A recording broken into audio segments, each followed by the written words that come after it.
We're going to talk about I guess, a trending topic that's been going on here in social media that I've been seeing, and it's called the soft guy era, JE. Okay. And so, I guess whereas traditionally men are kind of seen as, the provider, and, now I guess they're kind of turning that on its head and saying that, hey, we're in our soft guy era. We don't have to be the one that pays for all the dates. We don't have to be the one who, provides and pays for 100% of the bills. Gotcha. We should either go 50-50, or even, hey, the woman can pay for us. Like, we're the prize type, mindset is I guess what they're kind of going for. I've got a clip because they can probably explain it a little bit better than me. So let's watch this clip and then we'll go from there. And then here's the kicker, and this is what they don't like. The 4 points. Women say they want equality, but then some demand the most unequal situations from men. And this includes men paying all the bills, but the woman is making money as well, but she doesn't want to come out of pocket because she's a woman, right? Doesn't make sense. That doesn't sound equal to me. Now we're going to go down to insight. If men acted like this, they'd be laughed out the room. See, now when women are hearing these things, they're like, oh, this is ridiculous. No way. You want a mom. You want a parent. You want a man. No, we just want what you guys want from us in return. Now on to the advantage. Men believe they bring a lot to the table, so maybe they are now the table. See, a lot of men don't realize they are the table. If a man is paying all the bills, sir, you are the table. You're providing for a woman and your children. You are the table. So yeah. So like I said, they're kind of, I think they're kind of trying to make a parody out of, you see these videos with women talking about, we talked about one last week, women talking about what they, expect from a man. He needs to, this is how much my upkeep cost. This is how much a first date should cost. You can't take me to the Cheesecake Factory. That's too cheap. You need to be spending more. So they're kind of, flipping that on its heel and saying, well, what if we sounded like that? Like, what if we said, oh, you're only taking me to the Cheesecake Factory? What do you, if you're broke, just say that. Or, so, why aren't you paying for the bills? You're picking me up in a Nissan, a Honda Civic. What's going on with that? Why are you only driving a Honda? So I guess it's kind of trying to flip that on its heel because, and I guess what they're saying is, you have a lot of women out here who are kind of, part of like the feminist movement, if you will, saying that they want equality and they want everything to be equal, but then they want us to pay for the dates. They want us to be the sole provider in certain scenarios. So that's kind of the soft guy era. They're kind of rebelling against that mindset or that train of thought. JE, I'd like to get your thoughts on this. How do you feel about the soft guy era? More specifically, do you think men should still, in 2024, in today's social climate, do you think men should still be looking to be the providers? Do you think couples should go 50-50? What are your thoughts? Well, my first thoughts with the soft guy era in regards to what you're asking is that I think men have to understand how God wired them. God wired us to provide. God wired men to protect. And in relational scenarios, provision and protection often stems or looks like paying all the bills, doing all the things required to provide and protect, because that's how we wired. And I think when a man finds the right woman, or let's make it biblical, when a man finds a wife, see, a wife is a woman who has wife traits. And when a man provides, a husband, if you will, provides for the wife, he gets things in return that money can't buy. So when you think about women and men and the roles in relationships, sometimes we forget that some aspects of the husband and the wife is not quantifiable. I think I said that word right. What's the word I'm looking for? That's it. It's not quantifiable. So I cannot measure and accurately determine the cost or the value of a wife making a house into a home. I can't quantify that. So if I'm providing for a woman and I'm asking for equality, it's crazy how men are asking for equality now. then all of a sudden now we measure marriage based upon what we give physically and not the unquantifiable things that you can't even put a price on, that you can't even put a value on. And sometimes men, the issue is with a lot of men, they get tired of providing and they're not aware of what their woman is providing, what the family provides. I am fully aware of what my family provides. I am fully aware of what my wife provides. And I'm not going to sit there and be like, hey, you got to pay half the bills. You got to do this or that just to make me feel like I'm not taken advantage of. Man, no, you don't, what's the phrase I'm trying to say? You get to provide. There are certain things that we as a man get in solely in provision. The issue with men, oftentimes, especially those who subscribe to this, is they're always expecting from what they've been investing. If you always say, okay, I'm giving you this and I'm expecting this from you, my friend, you're missing the beauty of provision. The beauty of provision is the fulfillment in the provision alone. See, when I got married, I didn't expect nothing from my wife that wasn't outside of the Bible. I didn't expect her to make meals all the time. I didn't expect her to do X, Y, Z all the time. I didn't expect that because expectations lead to disappointments.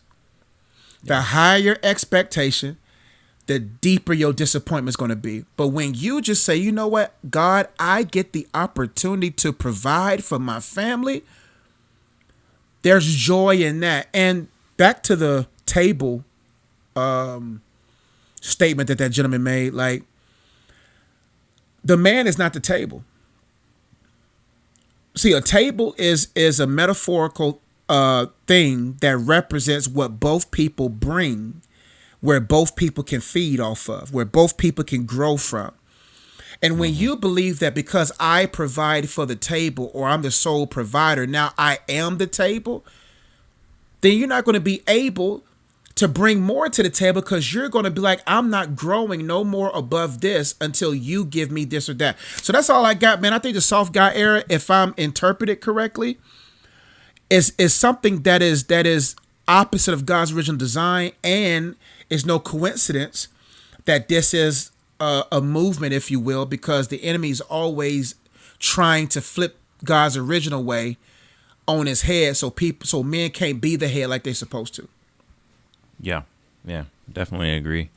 I'm off the rip. I'm gonna be like kind of hesitant to take on anything that's called, or I guess associated with being soft, like that right there. Sure. Just like I feel like something's wrong there. I don't associate being a man with being soft in any way. Yeah. But that, that's just me, and that's not to say that as a man you can't have emotions, because I think emotional intelligence is very, Yes. It is something that's important. So it is okay to display emotions. It is okay to cry at the appropriate times as a man, but like just overall calling yourself soft, no, I can't. It's not something I can really vibe with. I think when it comes to, couples, and as far as, talking about, who should be the provider and who should, do what, I think, obviously some of that is going to be a case by case basis. There could be scenarios where, where your significant other, where your spouse or your wife, wants to work and she gets fulfillment in her job and she enjoys that. So I don't think, it's always a situation where as a man, we have to be like the 100% provider. But I do agree with the biblical principle that I believe that the responsibility of providing falls on the man. So if push comes to shove, you know what I mean? If we get into a situation where, okay, hey, we have kids and we want to, have someone pour more into the kids, that is more than likely, I think, the wife would probably take on that role and step back from, being a provider, and the responsibility in that scenario falls upon the man by default. Obviously, there's exceptions to everything, but I think, again, the responsibility to provide falls on the man. The wife can bring in money as well, but the responsibility falls on the man. Like you said, J.E., I think, the soft guy era and what they're kind of promoting here kind of takes out or kind of, I guess, puts on a plateau is that the word I'm looking for? Puts on a mantle or whatever. I can't think of the word that I'm looking for. But it elevates money, right? And financial stability and things like that, which is, that's important. But that's not the only thing, like you said, J.E. You can't quantify, a woman being able to take a house and make it into a home. You can't quantify a woman nurturing the kids and raising them to be able to have emotional intelligence and to be able to, have that nurturing and that is priceless. Like Priceless. That's something that we as men, we're not really the best at. Those years aren't our prime years of influence, the 0 to 5 and 6, because our mentality is, hey, we got to prepare you for life. It's a tough world out there. For sure. So that's kind of how we're thinking, but they need those years of nurturing. They need that from their mother. And we need that house to be made a whole because Lord knows we can't do it. So you can't quantify the things that a woman brings to the table that is not, money, that's not monetary. So if that's the only thing that you're looking at, then yeah, you can say, oh yeah, you're the one who's providing, you are the table. But that's not the way, the Bible looks at it at all. When the Bible talks about, a husband, the Bible says that you're supposed to love your wife as Christ loved the church and lay down his life for her. So when we talk about, being a man, listen, we're not always we're not always going to be in position to where we're getting something, tangible out of being a provider other than just the satisfaction of being a provider. That's something that God put on the inside of us as men, is the desire to provide, to go out and hunt and provide. That in and of itself is what gets me up and gets me going every day is, hey, I got to provide for my family. So it's not necessarily something that I'm looking to get. Listen, yes, we as men have needs. Okay, I'm not going to, be blind to that. Yeah. But when it comes to the relationship, again, I go back to the scripture where the Bible says, love your wife, husbands, love your wives as Christ loved the church and laid down his life for the church. Mm-hmm. So when it comes to family, you got the wife, you got the kids, but when it comes to the person who's going to be the one who's sacrificing 9 times out of 10, it's going to be us as the man. That's what the Bible instructs us to do. And it's not always fun. I'd be lying if I sat here and told you it was always fun. It's not at all. But it's part of being a man, and there's nothing soft about it. It is hard. It's very hard. Yeah. So for me, yeah, I can't necessarily subscribe to the soft guy era. I understand, and I see where they're coming from. You know what I mean? Like I definitely understand where they're coming against the women who are talking about, oh, the Cheesecake Factory is not good enough for a first date, or oh, you need to spend X amount of dollars on my upkeep. Like I understand them pushing back against that. So from that perspective, sure. I certainly understand them. But as far as overall, it's not really something I think a good guy can subscribe to. Like we as men, we're in the trenches, man. Like it's not easy. And Lord knows, I know that more than anyone. You guys heard my situation, but yet and still, I'm still providing for my family. I still have to make sure my kids are taken care of, and I still have to make sure the mother of my kids is taken care of, because if she's not in a good state of mind, fellas, if you are divorced or if you're single, it doesn't mean that you are free from the responsibility of the family that you created. You still have to make sure your kids are good, and you still have to make sure that the mother of your kids is in a good place, because the last thing you want is for her to be in a bad place mentally. Now she's not where she needs to be. She's not present. She's not able to nurture your children. That's your seed. So, yeah, can't really subscribe to the soft guy era. But I understand where they're coming from. Yeah, and that's why, man, you get to choose. Actually, God gets to choose. And if you let God choose the woman that's for you, there will be no frustration in provision. Will they be frustrating moments in provision? Because, man, I'm tired. man, I'm whatever. But the good thing about responsibility when it comes to provision, you can always increase your ability to respond to the financial needs of your home. Most guys, they just think that, hey, I just got to work this job. I'm just going to work my hands. I'm just going to work my feet. But man, have you thought about working this to increase your skills, to increase your ability to respond to the needs of your family? And so I think there's a joy, especially when you get to say, okay, my family and I, we're going through a situation right now. Let me check my ability. How can I increase my ability to respond more financially? And I just think that's how God wired us, to go out there and go get it, man. My wife, when she told me after what she went through to have our daughter, and she was like, hey, with the postpartum stuff, I'm not feeling going back to work. I said, that's fine. Don't worry about it. Right. If that means I got to go do Instacart, if that means I got to do this or that, it don't matter, because it's seasonal. You see what I'm saying? But as a man, you cannot have a woman out there separated from her children. That's why there's an order to things. Before you plant your seed in another woman's garden, ask yourself, are you ready to nurture what comes from that? That's the part. She's a garden, man.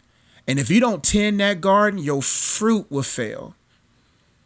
The fruit of your home. It's a lot that comes with this. And that's why the reason why I'm against this messaging is because it's messaging aimed at the kids, aimed at young men. And then now they're going to go into relationships thinking, hey, you got to provide for me. I don't have to provide. We have to 50-50 this thing. Man, no, take that girl out. Show her what it's like to be at peace up under your provision. Right. You get more out of your woman when your woman's at peace and you're providing. Women, God made women to be secure and stable, because the nurturing aspect of a woman becomes off when she's not stable or secure. And if she's off, like Brandon alluded to, the kids are going to be off. Your home is going to be off. So if you're a single man right now, man, increase your ability. Be excited about providing, because what you're providing is the structures and the systems and the security and the stability needed for your family to grow. So, man, listen, I don't subscribe and I don't even plan on looking at the channel. Well said. Well said. All right. We can go ahead and move on. Let us know what your thoughts are on the soft guy era movement. If you've seen clips and social media clips about it, let us know what you think about that. And real quickly. Yeah. Ladies, if you subscribe to this idea that the first date can't be, I think unfortunately, the mentality of a lot of these women, they think they're the prize. You're not the prize. The prize is what you offer. What you offer is the prize. You're not the prize. Because if I'm talking about in regards to the idea that all I got to do is sit here and be cute and pretty, I'm the prize. You get to look at me. No. What do you bring to the table? True. What do you bring to the table? Do you even know how to systematically turn a house to a home? Do you know how to speak to a man that always sustains a level of respect towards him? Yeah. Because you don't want your presence to frustrate his provision. And you're just not bringing nothing to the table, and it frustrates him because you're not bringing any. Imagine paying for a house that's not a home. Imagine paying for the utilities to a house that's not a home. So we want to make sure we communicate to both sides of the aisle, so things will be, what they need to be. That's true. There's a lot to be said for that. Like you said, it's on both sides. Do you, like J.E. said, do you know how to make a house into a home? Do you know how to speak life into your man, to your husband? Do you know how to, understand, his moods and kind of read, your man? Not to say that you got to read his mind, but understand when he's not where he needs to be as a man, like when he's not walking, not just when he's, because he might be holding down a job and that's cool, but you can see that something is not right with him. He's not fulfilled. He's not walking in his purpose. So can you speak to that? Can you speak life into him and say, hey, babe, I appreciate you holding down the 9 to 5. You are doing a great job of providing, but it feels like, do you feel like you're walking in your purpose? Do you feel like you are, doing everything that you need to be doing as far as your purpose and your purpose here on earth. So being able to be sensitive to those things, being able to turn the house into a whole, being a home, being able to nurture the kids and speak into the kids' life and pray over the family. So those are things that, like J.E. said, you can't quantify those things. And so those are things that you have to make sure that you're able to do. And of course, as a man, vice versa, we have to be able to not only provide, but we have to be able to be the spiritual head of the family, pray That's over right, the that's family. right. So there's a lot that goes into it. So I say that to say, listen, when it comes to marriage, it ain't nothing soft about it on either side. It's not soft. Ain't nothing soft about it on either side. It is one of the most difficult things to do, but the most rewarding if it's done right. 100%. It's one of the most difficult things because when has any time where two people shared one thing was easy? Yeah. You're sharing an ideal. You're sharing a covenant. You're learning communication. Marriage is not easy. That's why we're trying to tell you all, hey man, get in the Word of God, find out God's original design for marriage, God's original design for husband and wives, and align your lives in accordance to that, even as a single person. So that when you do find your person, then you actually can bring something to the table. You can bring home building skills. You as a man can bring house providing skills. And then y'all can come together to build a corporation where marriage is held above honor, where people, when they see your marriage, they'll say, you know what? God joined them. And that right there is a beacon of light, letting me know there's still hope in the world.